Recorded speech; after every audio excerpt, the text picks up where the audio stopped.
मित्रांनो नमस्कार। आजच्या दिवसाची सुरुवात जी आहे आम्ही आज श्री क्षेत्र आळंदी जे आहे संत ज्ञानेश्वरांची जी ठिकाणी समाधी आहे मित्रांनो, त्या ठिकाणी आपण आता आलेलो आहोत। माऊलींचं आपण दर्शन घेऊन आजच्या दिवसाची सुरुवात करणार आहोत आणि अत्यंत प्रसन्न वातावरण आहे या ठिकाणी आता आपल्या। तर मित्रांनो तुम्ही या ठिकाणी पाहू शकता आपण आता संत ज्ञानेश्वर महाराजांच्या समाधी मंदिराजवळ या ठिकाणी पोहोचलेलो आहोत आणि सकाळी सकाळी आपण या ठिकाणी आलेला असल्यामुळे जी सकाळची जी पॉझिटिव्ह एनर्जी आहे मित्रांनो ती या ठिकाणी आपल्या सर्वांना दिसत असेल। मंदिराच्याच बाजूला नाही का खूप सारी फुलांची दुकानं आहेत, प्रसादाची दुकानं आहेत आणि त्याचबरोबर माऊलींच्या याचे नाही का जसं आपली तुळशी माळा वगैरे जे काही असतात आपल्या, तर त्याची सुद्धा या ठिकाणी भरपूर दुकानं आहेत। लहान मुलांच्या खेळण्याची सुद्धा दुकानं आहेत आणि ज्यावेळेस मागच्या वेळेस आपण या ठिकाणी आलो होतो मित्रांनो दर्शन घ्यायला, त्यावेळेस भरपूर अशी गर्दी होती, तुम्हाला मागच्या त्या ब्लॉगमध्ये दिसून आलीच असेल आणि ते गर्दी असल्यामुळे आपण काही गर्भगृहात जाऊन दर्शन घेऊ शकलो नाही। आणि या ठिकाणी यावेळेस नाही का मस्त पारायण सुद्धा सुरू होतं, तुम्हाला ऐकूच येत असेल या ठिकाणी नाही का। आणि आतला जो परिसर आहे मित्रांनो तो अतिशय सुंदर आहे या ठिकाणी।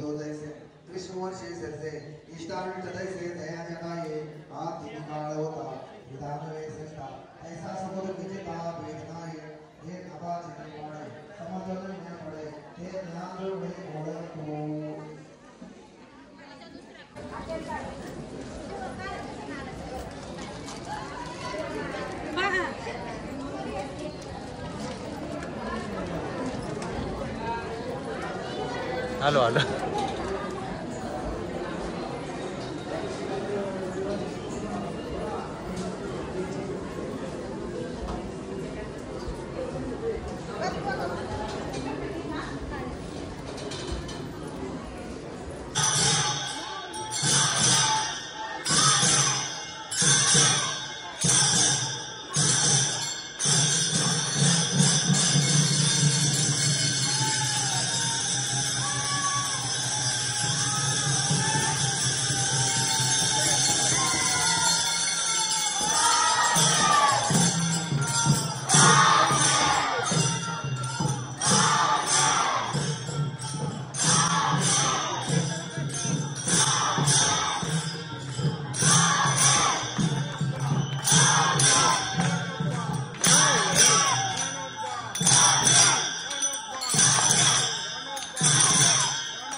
अरे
मित्रांनो, अतिशय सुंदर असं आमचं माऊलींचं दर्शन झालं आणि त्या ठिकाणी एक पालखी पण आलेली होती आणि त्यामध्ये जो टाळ मृदंग आणि भजन, जे इतकं सुंदर भजन आम्हाला त्या ठिकाणी ऐकायला मिळालं आणि त्याचंसुद्धा आपल्या ब्लॉगमध्ये तुम्हाला मी या ठिकाणी दाखवलेलंच आहे.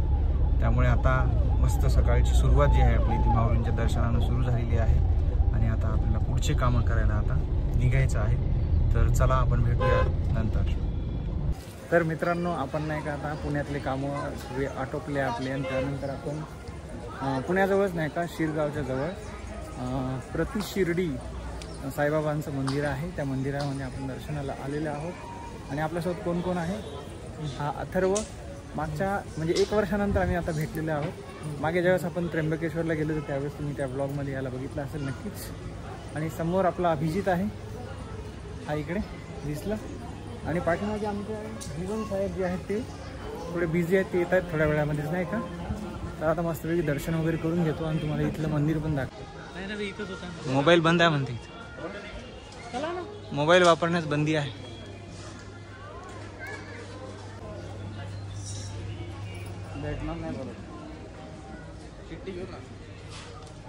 तर मित्रांनो नाही का, आपण मध्ये जाऊन साईबाबांचं दर्शन घेतलं.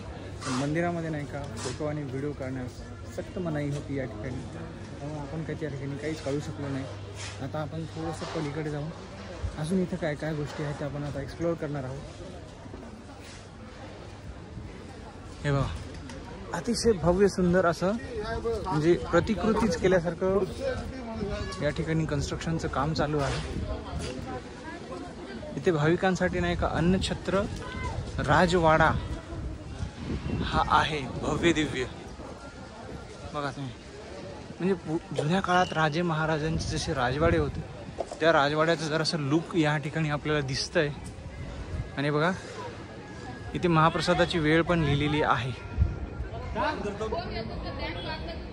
इथे भाविकांसाठी महाप्रसाद पण असतो. आणि हे बघा, खूप भव्य दिव्य असं मंदिर आहे हे.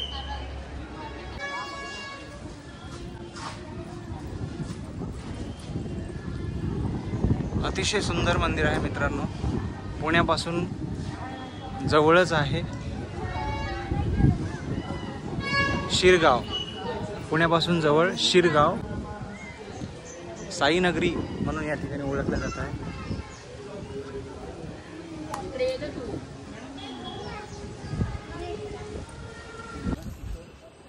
तर मित्रांनो नाही का, प्रति साईबाबांचं जे मंदिर होतं ते आपण बघून घेतलं आणि त्यानंतर इथेच शिरगावमध्येच गणपती बाप्पाची खूप भव्य दिव्य अशी मूर्ती आहे. ती मूर्ती पाहण्यासाठी आम्ही आता या ठिकाणी पोहोचलेलो आहोत. थोडंसं डोंगर चढल्या टाईप आहे सर्व गोष्टी. तुम्ही बघू शकता आपली बाकीची, हे बाकीचे 3 कार्यकर्ते समोर निघालेले आहेत. मी पण त्यांच्या मागे मागेच आहे. हा मी.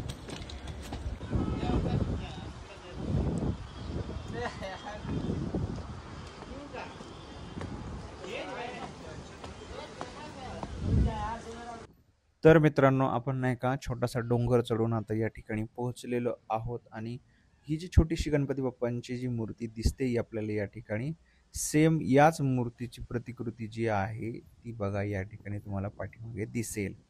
आणि खूप मोठी भव्य दिव्य मूर्ती आहे. आता आपण जस्ट त्या मूर्तीच्या जवळ आपण त्या ठिकाणी पोहोचले. आपले 3 कार्यकर्ते हे ऑलरेडी त्या ठिकाणी पोहोचलेले होते आणि आता मी पण या ठिकाणी पोहोचलोय. तुम्ही बघता क्षणी बघू शकता की किती भव्य दिव्य आहे गणपती बाप्पांची मूर्ती या ठिकाणी. खूप सारे भाविक या ठिकाणी येतात. तिथे छोटंसं गार्डन पण आहे. ते आता सध्या इनिशियल डेव्हलपमेंट स्टेजमध्ये आहे. तिथे काय आपण गेलो नाही. त्यामुळे आपण आजचा जो आपला ब्लॉग आहे तो आपण मित्रांनो याच ठिकाणी एंड करतोय आणि इथून पुढे आपल्याला परत पुण्यात जायचं आहे आणि बाकीची काही उरलेली कामं असतील ती कामं करायची आहेत आणि पुढचा आपल्याला प्रवाससुद्धा करायचा आहे. तर चला मित्र.